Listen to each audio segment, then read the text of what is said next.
Ang kwentong ito ay hango sa totoong buhay. Mula ito sa isa nating kabayan na itago na lang natin sa pangalang Ariel. Taong 1985, San Jose Occidental, Mindoro. Nang mga panong ito, 16 na taong gulang si Ariel. Dahil binata ay mahilig itong dumayo sa sayawan sa ibang barangay malapit sa kanila.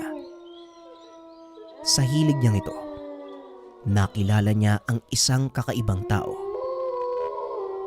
Isang araw inaya si Ariel ng kanyang mga kaibigan upang dumayo sa kabilang barangay. Fiesta nung araw na yon. At dahil hilig niya ang magpunta sa mga ganong okasyon, sumama siya sa kaibigan na itago na lang natin sa pangalang Benji. Oy Benji, sino bang pupuntahan natin dun? Meron ka bang kakilala sa kabilang barangay? Tanong ni Ariel. Napakamot naman ng ulo ang kaibigan at nagsalita. Wala eh.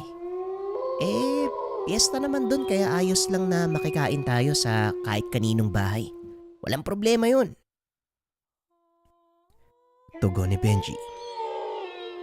Kagad inaya ni Ariel ang kaibigang umuwi dahil nahihiya ito. Pupunta lang siya sa pistahan kung kakilala niya ang mga nag-imbita sa kanya. Pambihira ka naman Benji oh. Akala ko naman kamag-anak o kabarkada mo yung pupuntahan natin dito. Halika na nga, umuwi na nga tayo. Nakakaya yung gagawin natin eh. Wika ni Ariel. Habang naglalakad ay napadaan sila sa isang bahay na walang bakod. Nakita nila ang mga kalalakihang nakaupo doon. Medyo mabagal ang paglalakad nila. Kaya nadinig ang pinag-uusapan ng mga ito. Medyo nag-iinit ang pag-uusap ng mga lalaki. Hanggang sa nakita nilang dalawa, nagkatulakan ng mga ito. Napako naman ang tingin ni Ariel sa isang lalaki na nakaupo din sa lamesa. Nagsuntukan ang mga kalalakian. Pinanood nilang dalawa ang nangyayari hanggang sa may isang lalaki ang pumulot ng bote ng alak. Akmang ihahampas ito sa ulo ng isa pang lalaki. Dito na tumayo yung isa at sinalo ang bote. Dahil dito, pinagbalingan siya nung lalaking may hawak nito at sa kanya inihampas. Kitang-kita ni Ariel ang pagkabasag ng bote sa ulo ng lalaki, pero baliwala lang ito sa kanya. Kagad napatanong si Ariel kay Benji kung kakilala ba niya ang lalaking hinampas ng bote. Tumango naman ang kaibigan at sinabing ang lalaking iyon ay si Dario, isang kilalang antingero. Biglang napukaw ang interes ni Ariel sa mga nasaksiyan, lalo na nang ikwento ni Benji sa kanya ang mga bagay na kayang gawin ni Dario. Alam mo pare, hindi tinatablan ng tagayang si Dario. Nung nakaraang mahal na araw, sinubukan niyang magpabaril eh. Akalain mo pre, hindi pumutok yung baril. Tapos ilang tao pa yung sumubok na barilin siya ng nakatalikod. Kaso ganun pa din. Wika ni Benji. Patuloy pa rin silang nanonood sa away ng mga kalalakian. Hanggang sa isang lalaki ang bigla na lang sumulpot sa likod nila. Umalis na kayo dito. Baka kayo ang pagbalingan ng mga yan. Wika ng lalaki. Paglingon nila. Nang laki ang mga mata dahil si Dario ang lalaking nakatayo sa likuran. Nagpabalik-balik ang tingin nila sa kalalakihang nag-aaway at kay Dario. Teka, paano ka nakapunta dyan? Pinapanood ka naming makipag-away ah. Tanong ni Ariel. Sekreto ko na yun. Sige na, umalis na kayo. Andiyan na sila oh. Tugon ni Dario sabay lakad palayo. Kagad tumakbo sina Ariel. Kinagabihan, Hindi mawala sa isip ni Ariel kung papanong napunta sa likod nila si Dario ng ganong kabilis. Ito ang katanungang naglaro sa isip niya hanggang sa makatulog.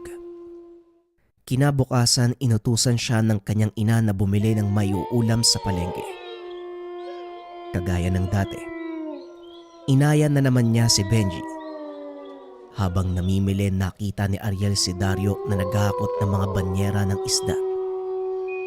Walang kahirap-hirap nitong nabubuhat ang napakabigat na banyera na punong-puno ng isda. Mag-isa lamang siya. Nang mailapag nito ang banyera, nilapitan siya ni na Ariel at kinausap. "Kuya Dario, sandali lang ha. Grabe ang lakas mo ha.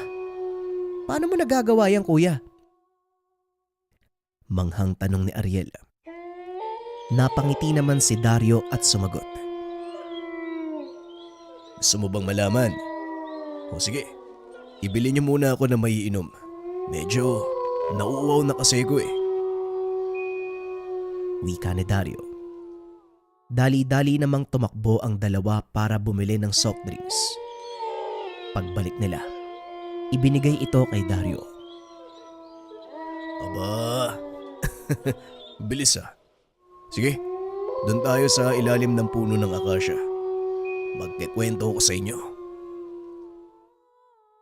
Napakadaming bagay ang nalaman nilang dalawa mula kay Dario.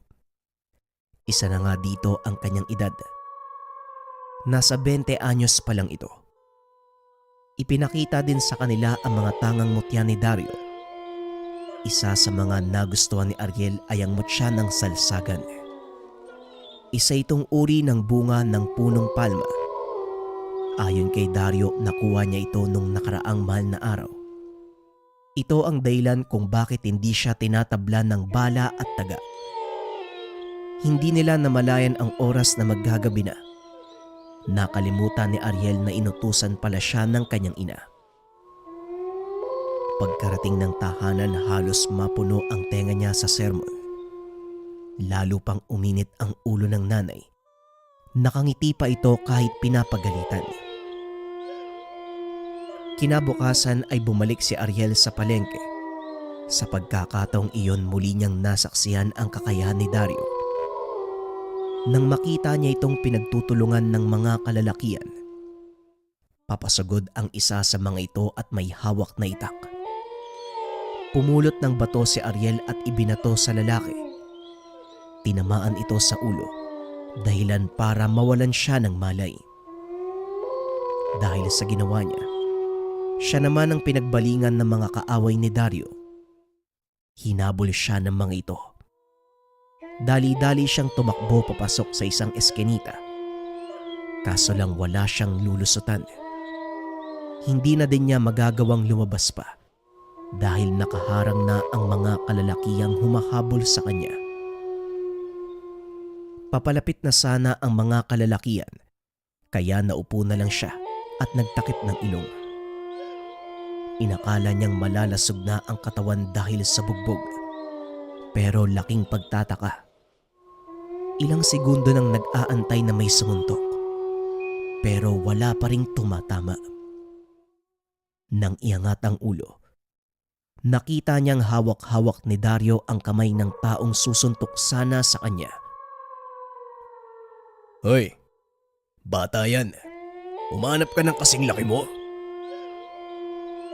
Wika ni Dario sabay tulak sa lalaki. Sinugod siya ng mga ito. Pero kitang-kita ni Ariel na tila tuwang-tuwa pa siyang nakikipagsapakan sa mga kalaban hanggang sa tuluyang tumakbo ang mga ito.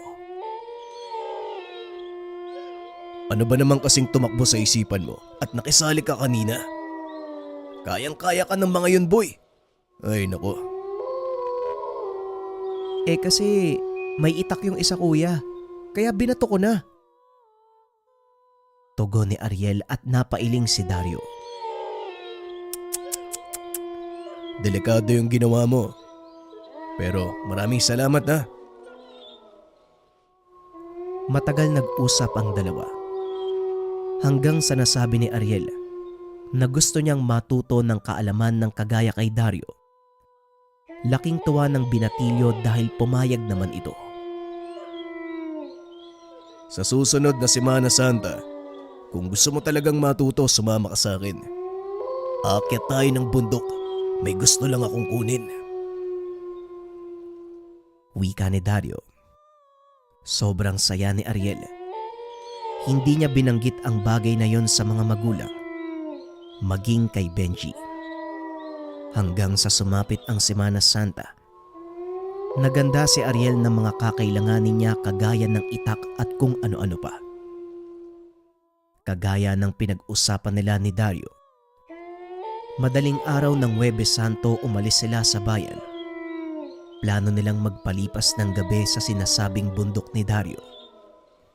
Pagkarating doon kagad gumawa ng maliit na kubo si Ariel para may tulugan sila. Habang naghahapunan, sinabi ni Dario kay Ariel ang totoong pakay niya sa bundok na iyon.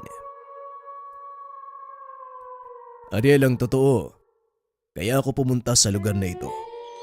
Dahil sa kagustuhan kong hamunin ang nilalang na nagbabantay dito. Wika ni Dario. Bigla namang natakot si Ariel sa sinabi ng kasama. Pero sa kaloob-looban niya, gusto ding makita ang sinasabing nilalang ni Dario. Pero kuya, masyadong mapanganib ang gagawin mo. Pareho tayong mapapahamak niyan eh. Tugon ni Ariel. Nagwika naman si Dario na pagdating ng oras, magtago siya sa isang lugar na hindi makikita. Huwag lalabas hanggat hindi nito sinasabi. Sumang-ayon naman si Ariel. Ilang minuto pa ang nakalipas, pinatay ni Dario ang kanilang siga. Sinabihan si Ariel na umakyat sa isang puno. Dali-dali namang naganap ang binatilyo ng puno at umakyat doon. Nakita niyang nakaluhod sa lupa si Dario. Nakadipa ang mga kamay. Nakaharap ito sa kanya. Kitang-kita niya ang minsanang pagbuka ng bibig nito na para bang nag-uusal ng dasal. Ilang sandali pa ang lumipas, biglang binalot ng makapal na hamog ang paligid. Halos hindi na makita ni Ariel si Dario, pero kahit papano naaninag pa din niya ito. Medyo maliwanag kasi ang buwan. Mula naman sa likuran ni Dario may isang pares ng pulang mga mata ang nakita ni Ariel. Nagtakip na lang siya ng bunganga nang maaninag ang anyo ng nilalang. Isang napakalaking tao na ang likod ay may mga tinik. Mahaba ang mga kamay nito na lampas sa kanyang tuhod. Ang bunganga nito ay nakabusal. May nakatali ding kadena sa magkabilang binti na parang nakakonekta sa kung saan. Merong dalang maso bilang sandata. Hinampas niya ito sa nooy nakaluhod pa rin si Dario. Laking gulat ni Ariel nang bigla na lang mawala si Dario sa kinaluluhuran. Ang tinamaan ng nilalang ay isang bulok na puno. Nagpalinga-linga ang nilalang at mula sa likod niya, bigla na lang lumitaw si Dario. Hinampas niya ang nilalang ng isang malaking peraso ng sanga ng kahoy, pero nadurog lang ito sa katawan ng nilalang. Muli na naman siyang naglaho. Sa pagkakataong iyon ay lumitaw naman siya sa harapan ng nilalang. Sinuntok niya ito sa panga. Napaatras ang nilalang. Kaso lang nang akmang iiwas na naman siya palayo sa kalaban, bigla siyang hinampas ng masong hawak nito, dahilan para tumilapon siya sa isang puno. Dinig ni Ariel ang paglagutok ng buto sa likod ni Dario. Inakala niyang katapusan na ito ng kasama. Pero nagulat na naman siya nang bigla itong tumayo at sumugod uli sa malaking nilalang na parang walang nangyari.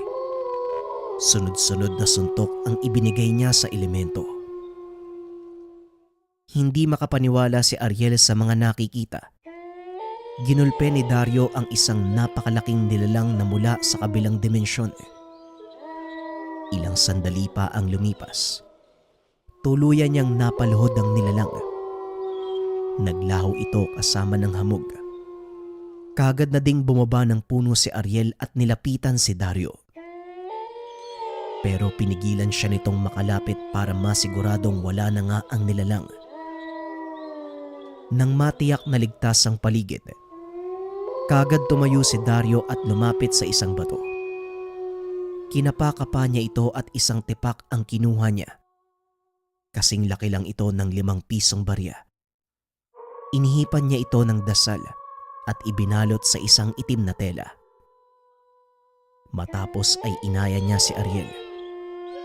Mag-uumaga na nang makababa sila ng kabundukan. Pagkarating sa bahay nila Ariel, binigyan niya ng mainit na kape si Dario. Tulog pa ang mga magulang niya kaya dahan-dahan siyang kumilos sa labas ng bahay.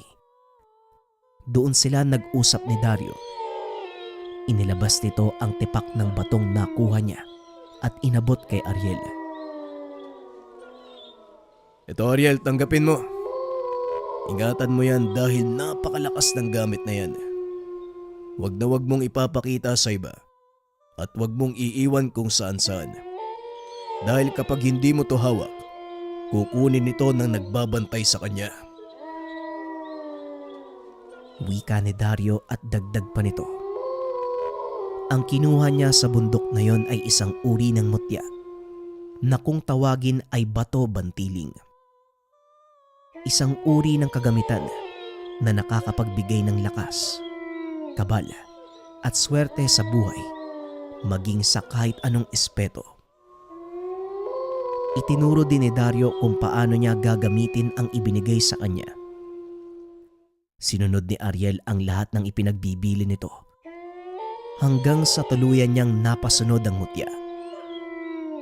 Laking pagtataka ng mga magulang ni Ariel sa kanya dahil biglang nag-iba ang kilos at pananalita nito. Maging ang ugali niya, naging mas magalang at mahinahon magsalita ang binata.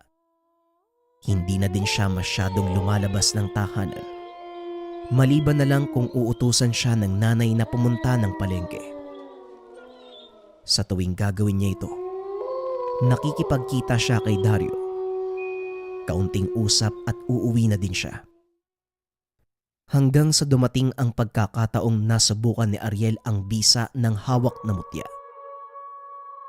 Isang hapon habang naglalakad papunta sa palengke, nakasalubong niya ang kaibigang si Benji.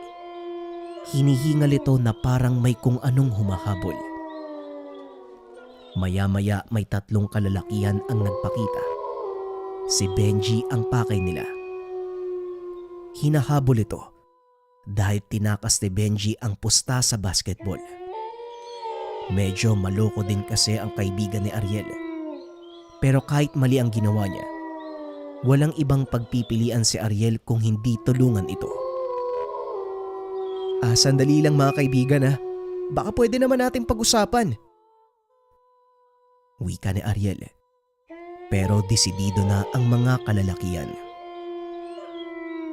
Ibigay mo sa amin yung kaibigan mo para maturuan ang leksyon. Huwag ka nang makisali. Maliban na lang kung naghahanap ka din ng sakit ng katawan. Tugon ng isa sa mga kalalakihan. Pinapunta ni Ariel si Benji sa likod niya at sinabing huwag makikialam. Biglang nagtaka si Benji dahil hindi naman ugali ni Ariel ang ipagtanggol siya o makisali sa mga gulong pinapasukan nito.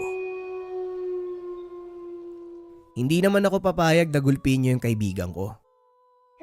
Narito yung pera, kunin niyo na tapos umalis na kayo. Kakalimutan ko ang pagharap natin. Pero kung ayaw niyong makinig, sisiguraduhin kong pagsisisihan niyo yung gagawin niyo. Wika ni Ariel. Maging siya ay hindi din alam kung saan hinuhugot ang tapang niya ng mga sandaling iyon. Ganun pa man, nasa gitna na siya ng isang sitwasyon na alam niyang hindi na makakatakas pa. Bigla siyang sinugod ng mga kalalakihan. Saksing buhay si Benji nang salubungin niya ng suntok ang kamao ng isang lalaki. Nabali ito. Sumigaw sa sakit ang lalaking iyon. Sinugod naman siya ng dalawa pa. Mabilis niya itong nailagan, sabay pang sumubsob sa lupa ang dalawang lalaki. Nang makabangon sila ay sinugod uli si Ariel. Sa pagkakataong iyon, isang malakas sa suntok sa panga ang ibinigay niya sa isa pa. Yung isa naman ay sinikmuraan. Sabay bumagsak ang dalawa sa lupa at nawala ng malay. Sana naman magtanda na kayo. Binigyan ko kayo ng babala eh, kaso hindi kayo nakinig. Sa susunod na galawin niyo ang kaibigan ko, hindi lang yan yung aabutin niyo. Wika ng lalaki. Kagad inakay ng isang lalaki ang mga kasama at umalis sa lugar. Nang tignan ni Ariel ang kaibigan, nakangangalang ito. Hindi siya makapaniwala sa nagawa ni Ariel. Tinapik niya ito sa balikat at sinabihang uuwi na. Kagad namang sumunod si Benji pag alis ng kaibigan. May narinig si Ariel na pumapalakpak. Nang lingunin niya ito ay nakita niya si Dario. Magaling Ariel ha. Nagamit mo ng maayos ang mutya mo. Pero sa susunod, pag nakagawa ng mali si Benji, huwag mong ipagtatanggol. Hayaan mo siyang matuto sa sarili niyang kasalanan. Wika ni Dario. Sabay na naglakad pauwi sina Ariel. Habang nasa daan, nagpaalam si Dario sa binata. Kailangan na daw niyang bumalik sa kanilang probinsya dahil nagkakasakit na ang kanyang ama. Ikinalungkot naman ito ni Ariel, pero wala din siyang magagawa para pigilan ito. Kinabukasan hinatid niya si Dario sa estasyon ng bus. Kasama nila si Benji ng mga sandaling iyon. Habang nag-aantay lumarga ang bus, masayang nag-uusap ang tatlo. Nang biglang may lumipad na bote papunta sa kanila. Tumama ito sa likod ni Dario. Napasigaw ang mga taong naroon dahil inakala nilang napahamak na si Dario. Nilingon ni Dario ang pinagmula ng bote. Nakita niya ang malaking grupo ng mga kalalakian. Ito rin yung grupong humabol sa kanya. Ariel, umalis na kayo dito. Baka madamay pa kayo. Wika ni Dario pero nagmatigas si Ariel. Hindi Kuya Dario. Tinulungan mo akong maging malakas eh. Ngayon ikaw naman ang tutulungan ko. Tugon ni Ariel.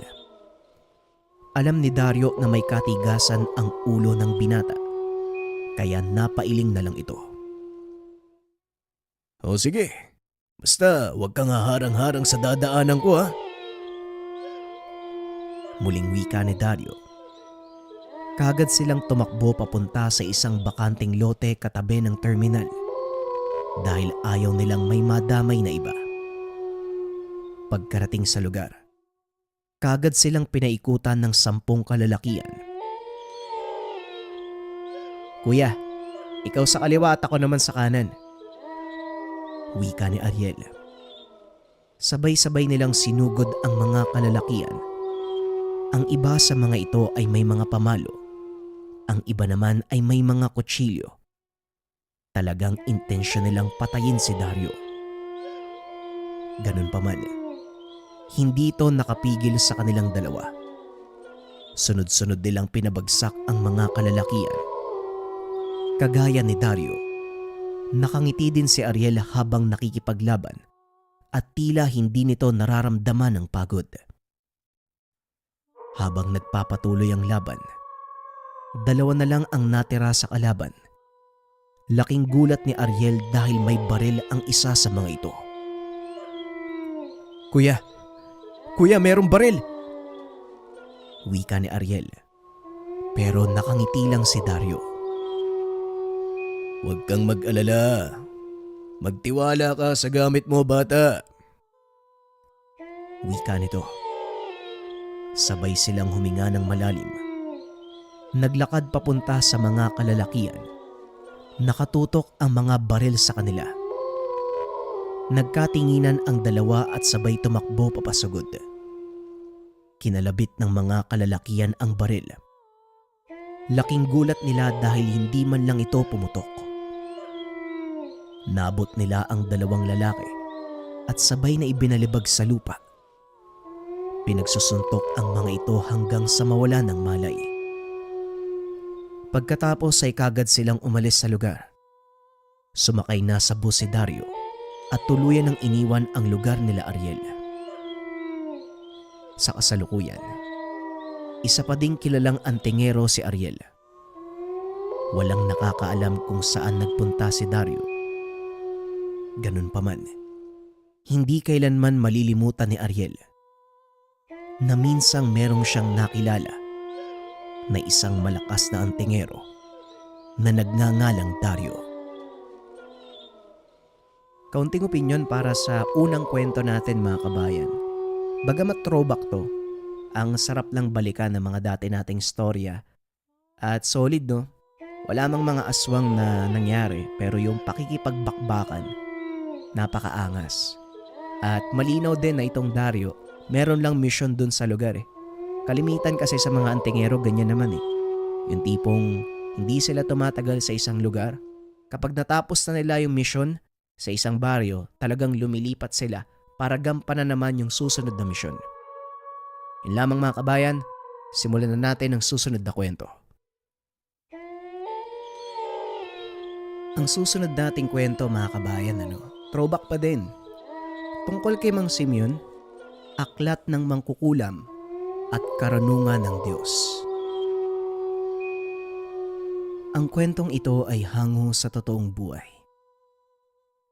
Mula ito sa isa nating kabayan na itago na lang natin sa pangalang Gado.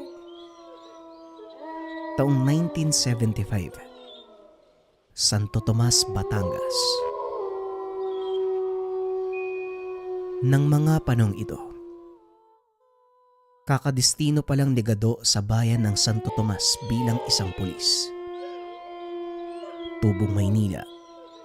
Ito ang unang beses niyang madestino sa probinsya.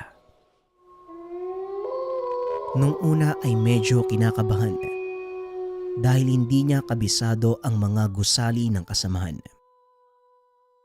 Ngunit nang lumaon, naging kapalagayan niya din ng loob ang mga ito. Naging maayos ang trabaho niya bilang pulis sa lugar. Sa maikling panahon, kasundo niya na ang mga tao doon. Isa sa mga naging kaibigan ni Gado, ang binata na itago na lang natin sa pangalang Paulo. Madalas niyang nakakausap ang binata. Palagi nitong ibinibida na kaya mababa ang krimen sa lugar dahil sa lolo Simeon niya.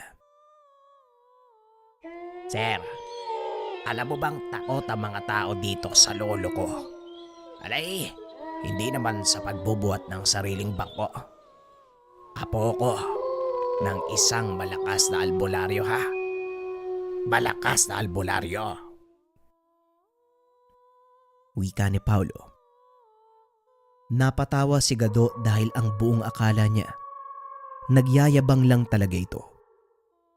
Ngunit napatunayan ng binata ang kanyang sinabi nang minsan niyang imbitahan sa kanilang tahanan si Gado. Pagdating sa bahay, nakita niya ang isang matandang nakaupo sa bangkong gawa sa kawayan. Meron siyang hawak na tungkod at kung titignan ay napakahina na nito dahil sa sobrang katandaan. Nalaman ni Gado na ito ang lolo ni Paulo nang ipakilala siya nito. Sir, siya po si Lolo Simeon. Lo, siya po pala yung pulis na kaibigan ko, si Sir Gado. Wika ni Paulo. Nagkatinginan ang dalawa. Sa hindi malamang kadahilanan, napaiwas ng titig si Gado. Ay, papasukin mo muna sa bahay ang kaibigan mo nang makapagmeryenda ha. Wika ng matanda. Namawis ng malamig si Gado ng mga sandaling iyon. Hindi nito malaman kung bakit nakaramdam siya ng takot nung magtama ang tingin nila ni Mang Simeon. Ano sir? Naramdaman mo yung presensya ng lolo ko, no? Kitang-kita sa mukha mo eh. Pangaasar ni Paulo. Napangiti naman si Gado at nagmaang-maangan. Ano? Hindi ah. Mainit kasi sa labas kaya namamawis ako. Teka, ano bang merienda natin dyan? Tugon ni Gado. Bigla nitong iniba ang usapan para hindi mapaghalataan na tama ang sinabi ni Paulo. Habang kumakain ng dalawa, pumasok si Mang Simeon. Muli na namang naramdaman ni Gado ang kakaibang presensya ng matanda. Bagaman tumuloy ito sa kanyang silid, ang pakiramdam ni Gado, may mga matang nakatitig sa kanya. Napalingon si Gado sa likuran at siniguradong walang nakatitig sa kanya. Tinanong niya si Paulo. Sabihin mo nga sa akin, bakit ganun yung pakiramdam ko sa tuwing nandyan yung lolo mo? Parang may mga nakatingin sa likod ko. Nakakakilabot eh. Tanong ni Gado. Tinawanan siya ng binata at tinugon. Hindi ba sabi ko sa'yo, kinakatakutan ng lolo ko dito. Maliban kasi sa pagiging albularyo, dati siyang kapitan del barrio sa lugar namin. Marami siyang napatay noon.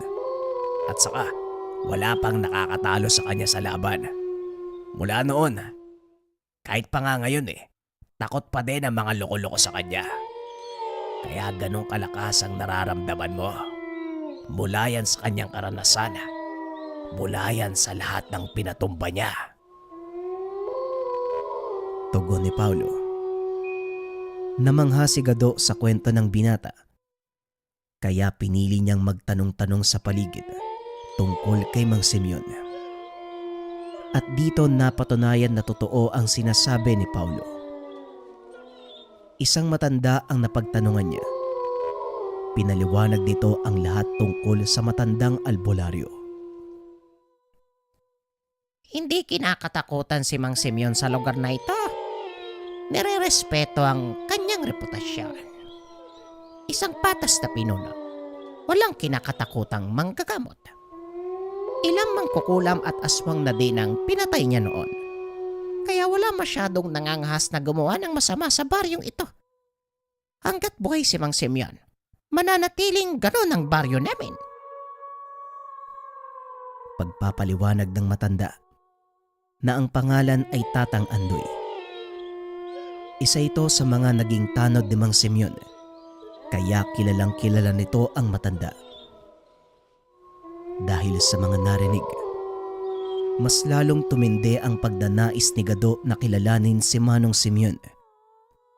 Gusto nitong mapatunayan kung totoo ang sinasabi ng mga tao tungkol sa matanda. Hindi naman ito pinagdamot ng kapalaran dahil isang hapon nakatanggap ng tawag si Gado tungkol sa isang kaguluhan. Bilang malapit sa lugar, dali-dali siyang rumisponde. Pagdating niya sa lugar ay nakitang akmang tatagain ng isang lalaki ang matanda. Nakaangat na ang kamay nito, kaya hindi na nagdalawang isip si Gado na barilin ang lalaki. Wala siyang kaalam-alam na ito pala ang magdudulot sa kanya ng kapamakan. Biglang nagsipulasan ang mga taong nanonood nang makita nilang bumulagta ang lalaking may hawak na itak. Nilapitan ni Gado ang matandang lalaki at itinayo. Ngunit sa halip na magpasalamat ay nagalit pa ang matanda. Ano sa palagay mo ang ginawa mo? Anak ko ang lalaking binaril mo. May sakit siya sa isipan. Alam ko ang gagawin sa kanya. Bakit mo naman siya binaril? Wika ni Mang Celso. Hindi nakasagot si Gado. Dala ng kanyang pagkabigla. Hindi na ito nakapag-isip pa. Pasensya na po. Iniisip ko lang naman yung kapakanan nyo, Manong eh. Hindi ko po alam na may sakit pala yung taong yun. Patawarin niyo po sana ako. Handa po akong tanggapin ang anumang reklamong isasampa niyo sa akin. Ngunit sana po, isaalang-alang niyo. Nakaligtasan niyo ang tanging iniisip ko kung bakit ko binaril yung lalaking yun. Tugon ni Gado sabay lakad paalis. Hindi kami dudulog sa batas ng tao. Sa halip, ang batas ng lahi namin ang susundin ko. Buhay kapalit ng buhay. Wika ng matanda. Hindi na lang ito pinansin ni Gado. Inisip niyang dala lamang ng galit kaya niya nasabi ang mga katagang iyon. Ngunit pagkarating niya sa presinto, laking gulat ni Gado dahil pinatawag siya ng kanilang hepe. Gado, alam mo ba kung ano yung ginawa mo? Maaari kang matanggal sa serbisyo. Nakarating na sa amin ang ginawa mong pumamaril sa isang may kapansanan sa isipan. Alam mo bang, hindi naman ako nag-aalalang matanggal ka sa tungkulin bilang pulis eh. Ang inaalala ko, yung kwentong gumagala sa paligid. Yung matandang lalaking yun. At yung sintu-sintong binaril mo, mga mangkukulam. Yun yung kinakatakot ko para sa'yo. Wika ng hepe. Bahagyang napangiti si Gado sa narinig. Ano po? Mangkukulam. Hepe naman naniniwala po kayo sa ganun. Wala po yung mga ganyan. Kwentong barbero lang ang lahat ng tungkol sa mga mangkukulam. Pero handa po akong harapin kung anumang kaso ang isasampa nila. Alam kong kasalanan ko din yung nangyari. Nabigla po ako eh. Wika ni Gado. Napailing na lang ang hepe at muling nagsalita. Sa pagkakataong iyon nakaramdam ng takot si Gado. Alam kong mahirap paniwalaan ng mga mangkukulam, Gado. Pero sasabihin ko sa'yo, ako mismo magpapatunay na totoo sila. Wika ng hepe. Inangat nito ang uniforme.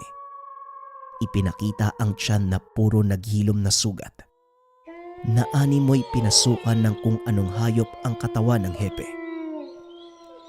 Anak nang, ano pong nangyari sa tiyan nyo? Tanong ni Gado. Gawa to ng isang mangkukulam, Gado. Maniwala ka o hindi, kamuntikan akong mamatay dahil doon. 50 uod at bulate ang nakuha ng manggagamot sa akin.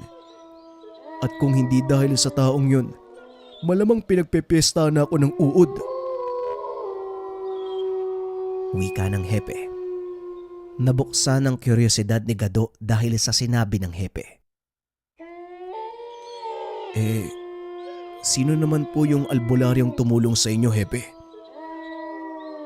Tanong ni Gado. Kilala siya sa tawag na Mang Simeon. Nanlaki ang mga mata ng binata dahil maging ang hepe nila, nagawa din palang gamutin ni Mang Simeon. Kilala ko po ang taong yun. Ang totoo, nakapunta na ako sa kanila, hepe. Kakaiba ang presensya ng matandang yun. Nakakatakot pero nakakakalma ng kalooban. Yung tipong kapag nasa tabi ka niya, alam mong ligtas ka dahil sa lakas ng enerhiya. Wika ni Gado. Matapos ang usapang iyon ay kagad siyang umuwi. Wala namang kakaibang nangyari sa kanya, kaya inakala niyang ayos na ang lahat. Ilang araw ang lumipas, napansin ni Gado na parang may iba sa kanyang katawan. Laking gulat ng binata dahil pagkatapos maligo, nakita niyang may lumalabas na mga bukol sa dibdib at likuran. Kaya ng araw na yon ay pinasya ni Gado na pumunta kay Mang Simeon. Dali-dali siyang nagbihis at lumakad. Sakto namang paglabas ng tahanan ay nakasalubong niya si Paulo. Sir, pinapapunta po kayo ni Lolo Simeon sa bahay. Ay ang sabi niya, importante daw po. Wika ni Paulo. Sakto nga eh. Doon talaga ako papunta ngayon. Kasi merong kakaibang nangyayari sa katawan ko eh. Tugon ni Gado. Dali-dali silang nagtungo sa tahanan ni Lolo Simeon. Laking gulat nito nang sabihin mismo ng matanda ang nangyayari sa kanya. Natatandaan mo ba ang sinabi ng isang matanda sa iyo? Ilang araw nang nakakalipas. Eto na yon. Isang malaking pagkakamali ang ginawa mong pagpatay sa anak ng isang mangkukulam. Laking pagtataka ni Gado kung paanong nalaman ni Mang Simeon ang sinabi ng matanda. Dahil ng mga sandaling iyon, halos pabulong ang pagkakasabi ng matanda sa kanya. Teka, Manong, paano niyo po nalaman yung sinabi sa akin? Wala naman po akong ibang pinagsabihan nun ah.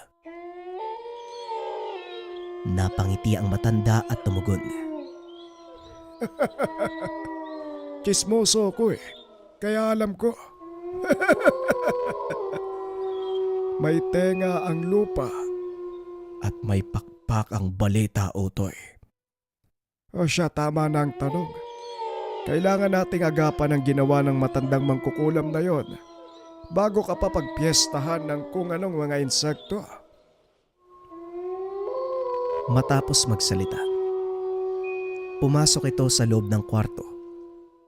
Nang lumabas, hawak niya na ang mga gamit sa panggagamot. Dagdag pa ng matanda. Isang malalim na sumpa ang ginawa ng mangkukulam. Unti-unting mauupos ang katawang lupa mo. Hindi kagaya ng ginawa mo sa anak niya. Unti-unti kang papatayin ng mangkukulam na para bang nauupos na kandila.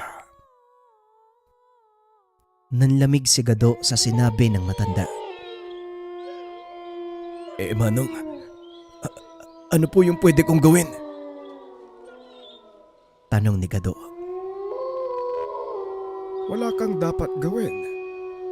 Tama nang may isang inosenteng buhay ang nawala nang dahil sa padalos-dalos na desisyon. Wika ni Mang Simeon. Natahimik si Gado sa sinabi ng matanda. Kagad nagpatuloy si Mang Simeon sa kanyang ginagawa. Nag-usal ito ng mga dasal at inihip sa noo ng binata.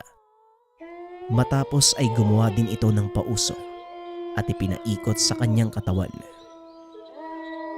Pinahiran ng langis ang mga bukol sa katawan at binigyan ng isang pangontra. Wag na wag mong tatanggalin ang pangontrang yan.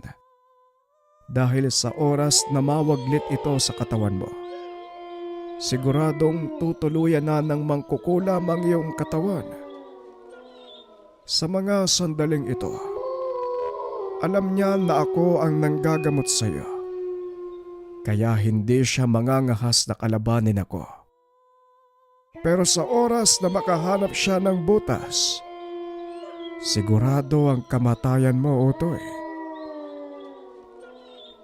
Wika ni Mang Simeon. Pinayuhan din ito si Gado na wag munang uuwi sa kanila.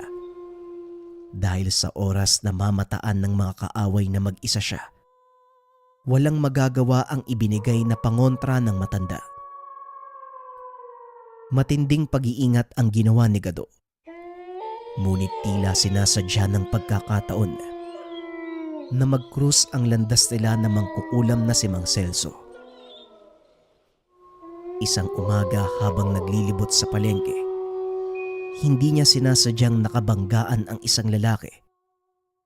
Hindi siya nakayuniforme ng mga sandaling iyon dahil may hinahanap silang isang mandurukot nang bibiktima sa lugar. Magiging takaw atensyon kapag suot niya ang uniforme. Kagad siyang humingi ng paumanhin sa lalaki. Ngunit salip ng palampasin na lang, Nagalit pa ito. Tumingin ka kasi sa dinadaanan mo. Hindi mo ba ako kilala? O gusto mong magpakilala ako sa'yo? Wika ng lalaki na nagngangalang Isko. Hindi na ito pinatulan pa ni Gado. Salip ay naglakad na ito palayo. Ngunit sadyang makulit ang lalaki at hinawakan siya sa braso. Pare, bitawan mo ko. Kung hindi, pagsisisihan mo ang ginawa mo. Napangiti ang lalaki at tumugon. Pagsisisihan. Baka ikaw ang hindi na makauwi sa bahay niyo. Wika ni Isko. Nag-init ang ulo ni Gado dahil sa sinabi nito. Kagad niyang kwinelyuhan si Isko at naglabas ng posas. Sira ulo ka pala eh. Hindi mo ba alam na pulis ako? Halika, doon ka sa presinto magpaliwanag. Wika ni Gado. Kinaladkad niya si Isko. Ngunit ang ipinagtataka niya kung bakit nakangiti ito at parang kampanting-kampante sa kabila ng sinabi ni Gado na makukulong siya. Sigurado ka ba sa ginagawa mo? Baka naman nabibigla ka lang. Huwag mo sanang pagsisihan to. Muling wika ni Isko. Hindi na ito pinansin pa ni Gado.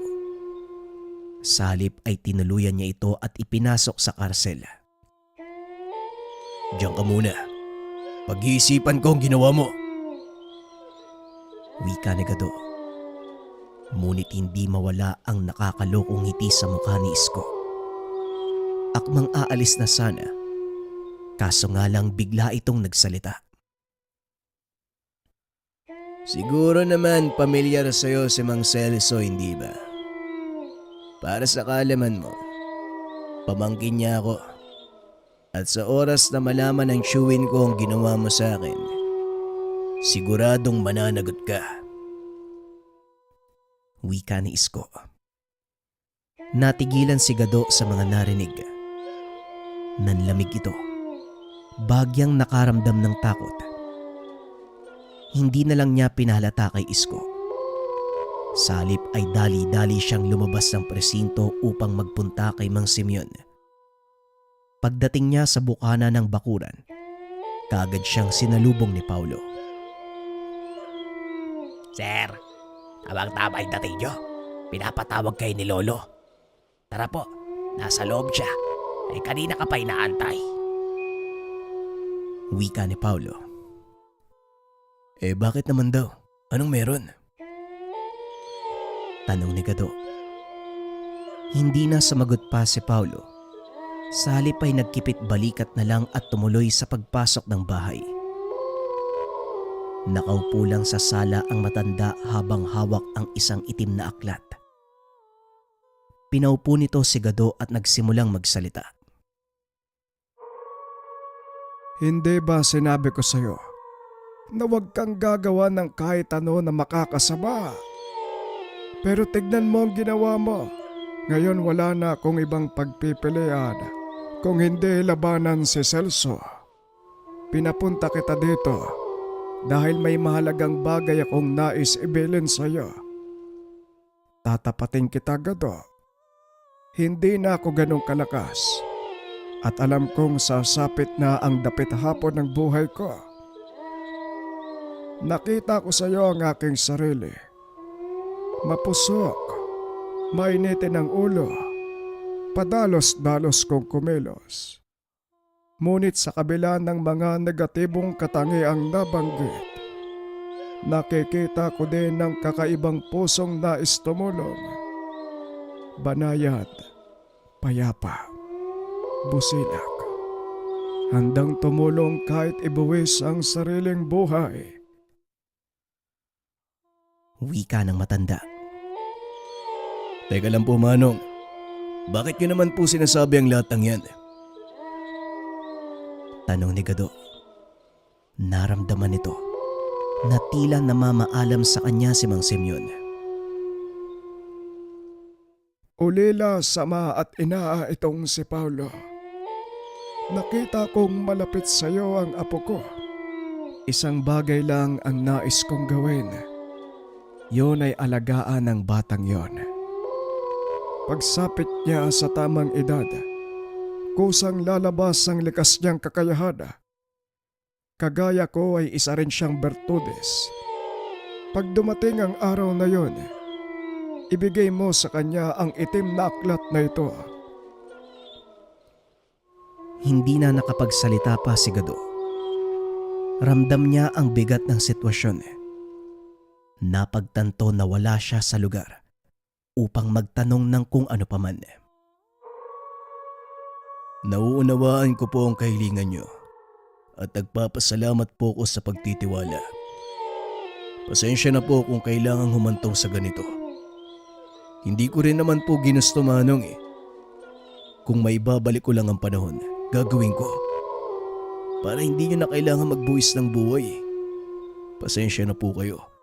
Kapag nakakakita po ako ng mga taong kailangan ng tulong, hindi po nagdadalawang isip ang katawan ko na gumalaw. Wika ni Gado. Umiling si Mang Simeon at muling nagsalita. Hindi mo kailangang humingi ng tawad. Nakatadhana itong maganap. Nagkataon lang na ikaw ang natapat sa sitwasyon. Naging kasangkapan ka lang para maisakatuparan ang matagal na nakatakda na pagharap namin ng angkan ni Celso. Matapos magsalita ni Mang Simeon, biglang pumasok si Paulo habang sapo ang kaliwang braso. Nakita ni Gado na tumutulo ang dugo mula dito, kaya dali-dali siyang bumunot ng baril at lumabas ng bakuran. Nakita niya ang mga kalalakihang may hawak na itak. Tinutukan niya ang mga ito. Akmang magpapaputok na sana nang pigilan siya ni Mang Simeon. Wag, Gado. Kagaya ng sinabi ko, hindi mo ito laban. Mas makakabuti kung hahayaan mo kung harapin ang pangkat ni Celso. At isa pa, kargado ng dasal mula sa aklat ng mangkukulam ang mga taong yan. Hindi tatalabang bala mo sa kanila. Wika ni Mang Simeon habang inaabot ang isang itak at ang itim na aklat. Eto, hawakan mo at pakaingatan. Gamitin mo ito. Kapag naisakatuparan na ang kapalarag ko, umalis kayo sa lugar na ito at isama mo si Paulo. Ipangako mong aalagaan at poprotektahan ang aking apo.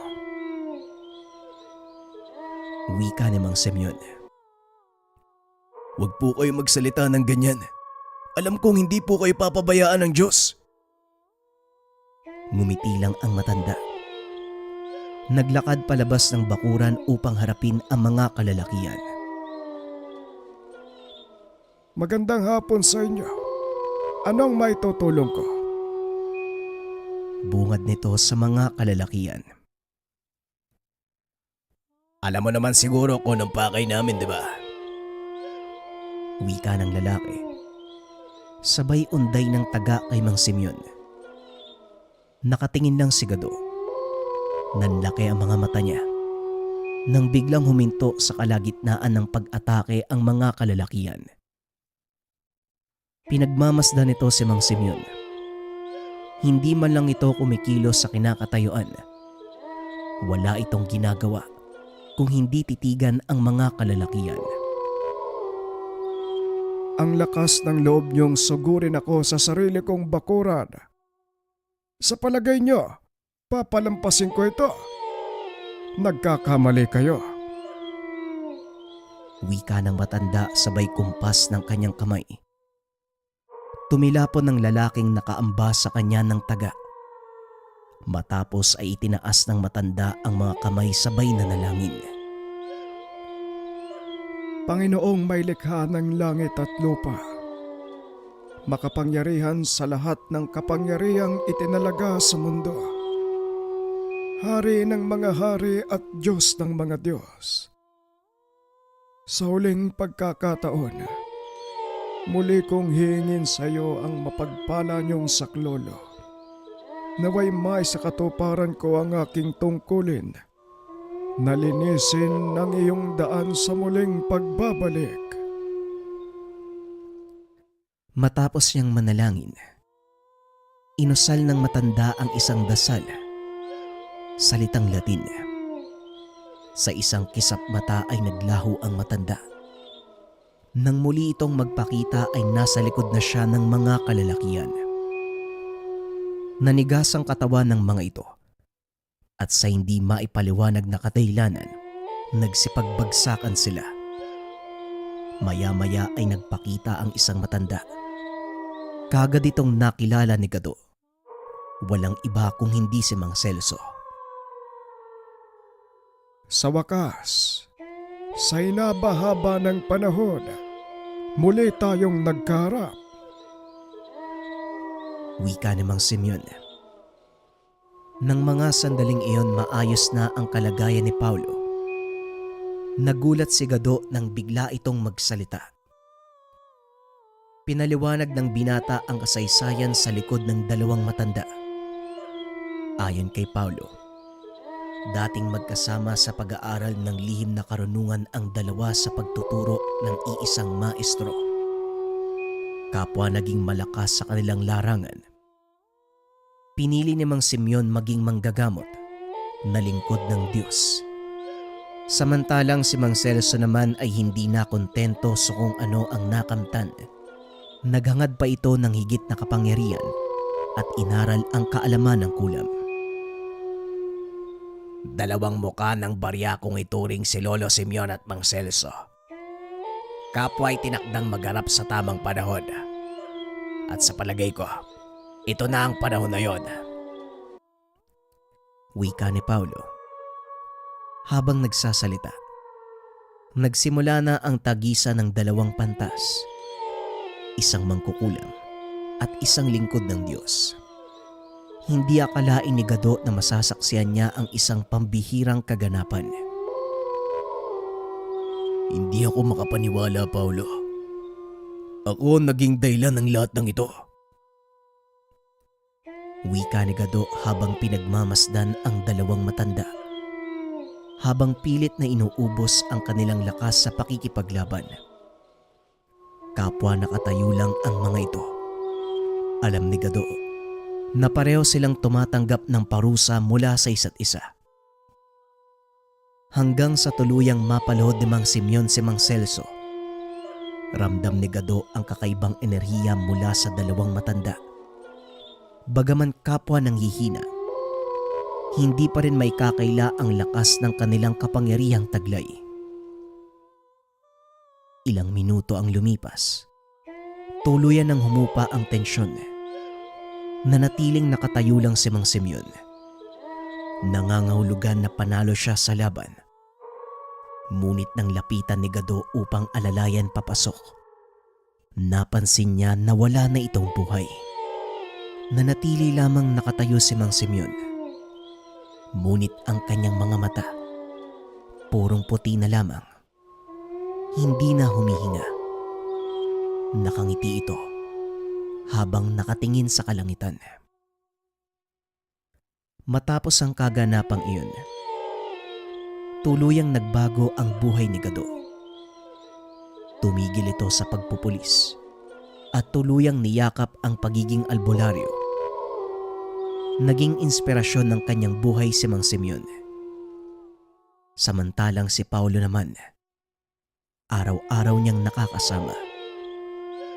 Inaantay ni Gado ang pagdating ng panahon kung kailan matutupad ang huling propesiya ng Bertudes. Ibibigay niya ang lahat ng kagamitan kapag dumating na ang itinakdang panahon para kay Paulo.